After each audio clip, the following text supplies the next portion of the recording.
my producer, Jeff Martin, basically relocated, originally from Canada, went to Australia and Ireland, and he had been spending a lot of time here, and described to me the beauty of the place. And things weren't really going well in Canada when we tried to mix it, so it was the dead of winter, and Byron Bay just sounded like the spot.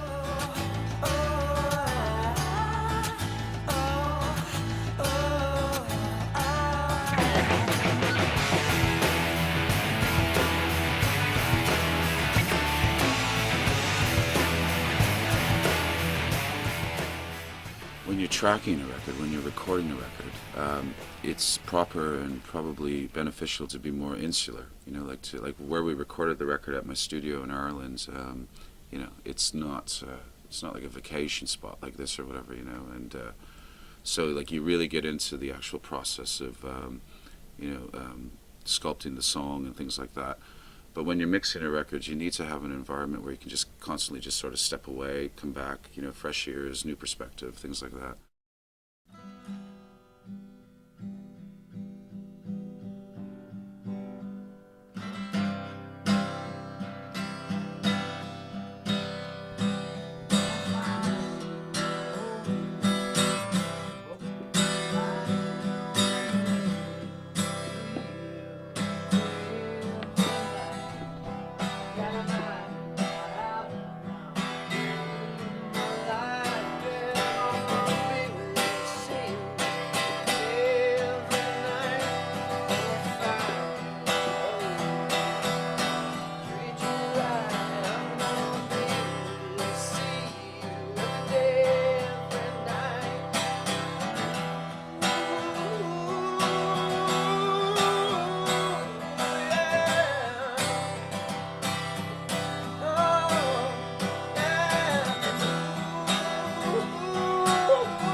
Start my studio in Ireland like probably around 1 in the afternoon, right? And sober, clear, conscious, focused thoughts, right? And then around 3 o'clock in the afternoon, there's this local pub where I live. It's been there since 1780 or something, and we would just go there for a Guinness and a whiskey. That was our ritual every day. And for some reason, we would just come back to the studio, and then things would really move, really start to move. And, it was like, the whole process was very old school, I mean, like, you hear about people these days, like, your Chris Martins and the Coldplays, and they're doing yoga and shit and everything else, and, it's like, that is so not rock and roll.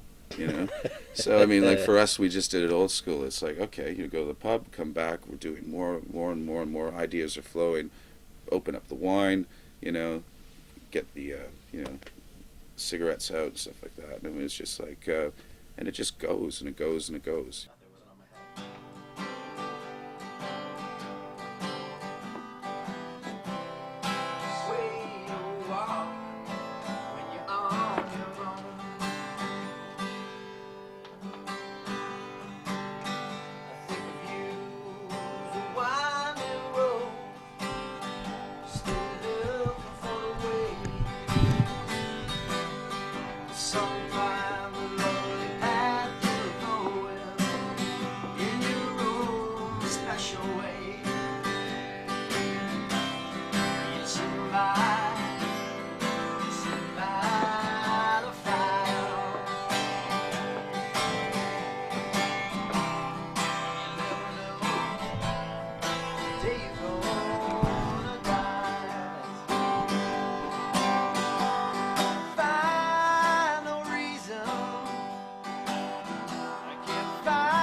musically, I'd say that there's a very big, Led Zeppelin influence, on the record.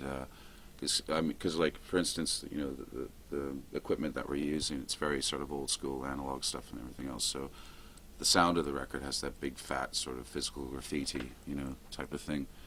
And I think also too, the reason that Greg decided to work with me maybe was, I kind of bring like a darker edge, to music, and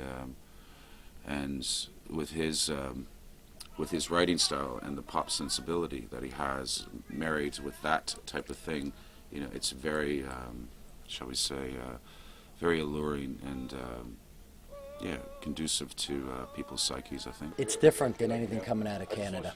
I think people are going to really listen to it. I think it's going to shake some ears up because it's very different sounding. It's not the typical recording style, writing style, production. A lot of the instrumentation is very interesting. We've been using stuff like hurdy-gurdies, which I'd never even known what a hurdy-gurdy was, just the old, how would you describe the hurdy-gurdy? The old... Well, it's kind of like an old violin. It's a violin that you just turn the disc, and it's like a constant thing, so very ancient instrument, medieval instrument. So, and there was that whole movement of like getting back to absolute roots, and so sometimes those instruments actually work really well, in rock music, so it just adds an age, adds some wisdom to it. And you don't really hear a lot of that anymore in today's music. It's just it's kind of like it's almost like an arcane science, that's been sort of lost, and those are the type of records that I want to hear. Like even in new music, I want to hear those vibes and things like that.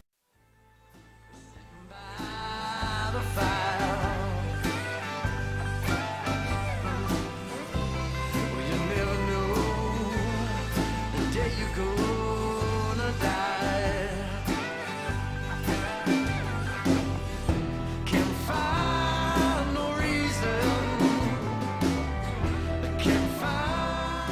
What's in Greg's record is, it's sex. Like sex in music. Like music should be sensual. Like rock and roll should be menacing, sensual, sexy, right? And there's not really a lot of that going on, and so that's what we're trying to bring back into the fold, like look at the boy, he's a good-looking man, so his music should be sexy, right? So there you go.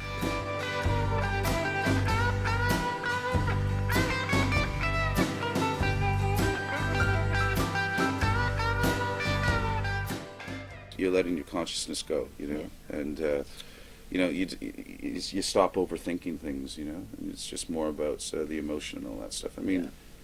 So this session was certainly not about organic food plates and yoga and meditation and all that. It's a very sexy, dark, satanic record.